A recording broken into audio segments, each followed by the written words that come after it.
अरब की जलती हुई रेत में एक घर था जो सिर्फ पत्थरों से नहीं बल्कि अकीदे से बना था। काबा। पूरा अरब जिस तरफ झुकता था, जहां दूर दूर से लोग आते, और मक्का एक आजाद शहर बन चुका था। लेकिन ये अजमत एक शख्स को खटक रही थी। नाम था अब्राहा। उसे मंजूर नहीं था कि अरब का दिल किसी और के कब्जे में हो। उसने चर्च बनाया, नाकाम हुआ। अब सिर्फ एक रास्ता बचा था, काबा को मिटा देना। लेकिन क्या इंसान अल्लाह के घर को गिरा सकता है? तारीख के पन्नों पर दर्ज है कि अब्राहा कोई पैदाइशी बादशाह नहीं था। न उसके सिर पर कभी ताज रहा, न नस्ल में सल्तनत का कोई खून शामिल था। वह असल में रोमन सल्तनत के एक छोटे से शहर का एक गुलाम था, जिसे बस हुक्म मानना आता था। मगर वक्त के साथ साथ इसी गुलाम के सीने में ताकत और हुक्मरानी का एक खामोश जुनून पलने लगा। उस दौर में यमन और हबशा बरसों से एक दूसरे के मुकाबिल थे।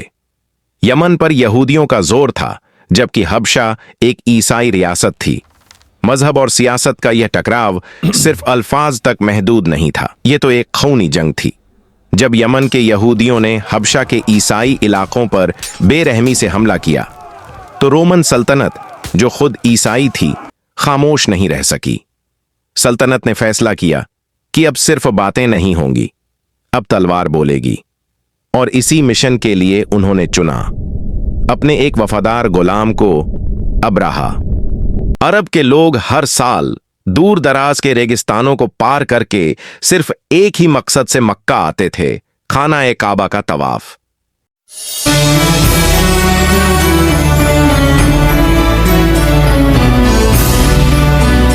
यही बात अब्राहा के दिल में आग बनकर जल रही थी।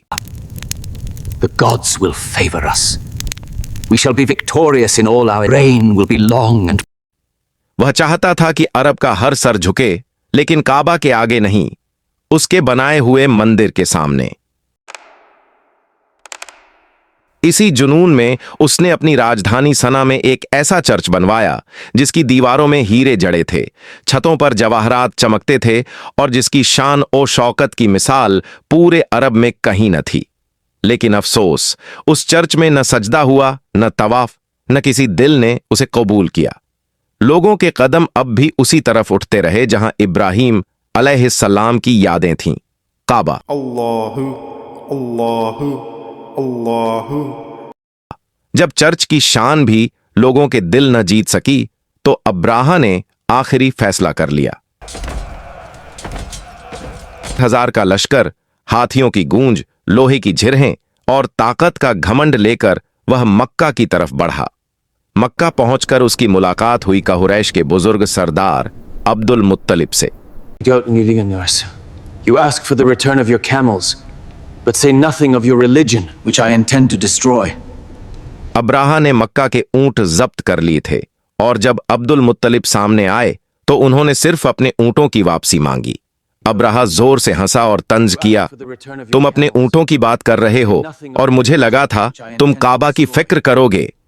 अब्दुल मुत्तलिब का जवाब इतिहास में अमर हो गया, मैं ऊंटों का मालिक हूं और ऊंटों की जिम्मेदारी मुझ पर है, लेकिन काबा का एक मालिक है और वह अपने घर की हिफाजत खुद करता है।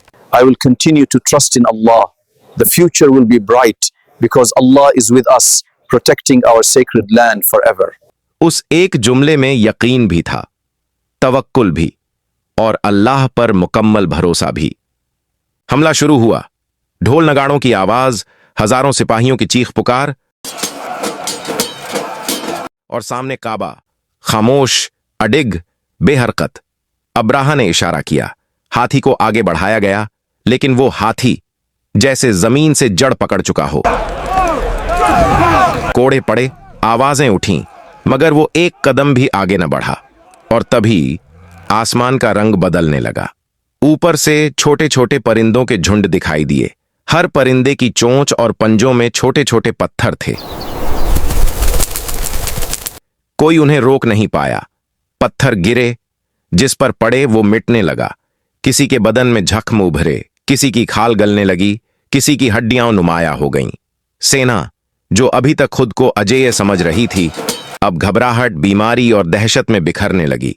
अब्राहा की ताकत, उसका घमंड, उसकी फौज, सब पीछे हटने पर मजबूर हो गए। जहां तलवारें नाकाम हो गईं, वहां कुदरत ने अपना फैसला सुना दिया। अब्राहा की हार के बाद पूरे अरब ने देख लिया कि काबा कोई मामूली इमारत नहीं, बल्कि खुद रब की हिफाजत में है। कुरैश की इज्जत पूरे अरब में फैल गई। मक्का की शान और बढ़ गई। काबा अब सिर्फ इबादत का नहीं, बल्कि अरब की रूह बन चुका था। मक्का तिजारत का सेंटर बना और औकाज का मेला अरब की तहजीब और मुसलमानों की पहचान बन गया। लेकिन यह कहानी यहीं खत्म नहीं होती। उसी साल ईरान में सदियों से जलती हुई अग्नि, जो कभी बुझी नहीं थी, अचानक बुझ गई। काबा अब सिर्फ इबादत का नहीं, बल्कि अरब की रूह बन चुका था। मक्का तिजारत का सेंटर बना और औकाज का मेला अरब की तहजीब और मुसलमानों की पहचान बन गया। लेकिन यह कहानी यहीं खत्म नहीं होती। उसी साल ईरान में सदियों से जलती हुई अग्नि, जो कभी बुझी नहीं थी, अचानक बुझ गई।